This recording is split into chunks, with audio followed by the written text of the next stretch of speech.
Kung handa ka ng sumuko, magpahinga ka lang.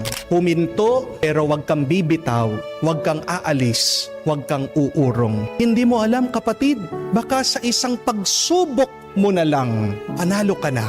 Ang sabi nga, some closed doors are not locked. You just need to push them. Kala mo nakasara ang pintuan? Kala mo sinasabi sa'yo, hindi. Pero hindi mo pa naman sinubukan na itulak ito. Kung susubukan mo lang, kung gagawin mo lang, kung didiretso ka, hindi pala nakakandado. Oo, sarado, pero kailangan mo lang itulak ito. Not all closed doors are locked. Tandaan niyo po yan. Hindi ibig sabihin pag sinabi ng Panginoon na hindi ay hindi talaga. Sinusubukan lang tayo ng Diyos. Tinitingnan lang niya kung gaano kalakas ang ating pananampalataya. Gusto lang talagang makita ng Diyos kung talagang gustong-gusto natin. That is a good question. Are you pushing? Are you trying? Diba?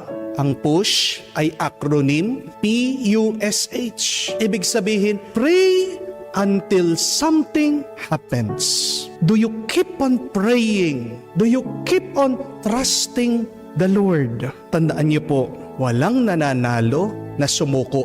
Tingnan niyo po sa Biblia. Kung kayang sumuko si David, de sana nanalo si Goliath.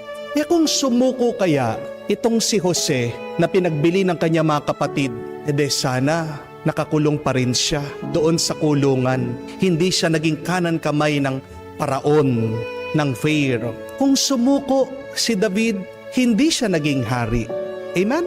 Kung sumuko itong babae, itong nanay na kung saan nakikiusap na paalisin ng Panginoon ang demonyo na sumapi sa kanyang anak, sana hindi gumaling yung kanyang minamahal. Mga kapatid, pagpasuko ka na, sabihin mo lang sa iyong sarili, one more try, one more try, one more try. Pag nasisiraan ka na ng loob, sabihin mo sa sarili mo, sige pa, sige pa, sige pa. Pag parang ayaw mo na, sabihin mo, push, push, push, pray, pray, pray. Kaya mo yan, kaya mo yan, kaya mo yan.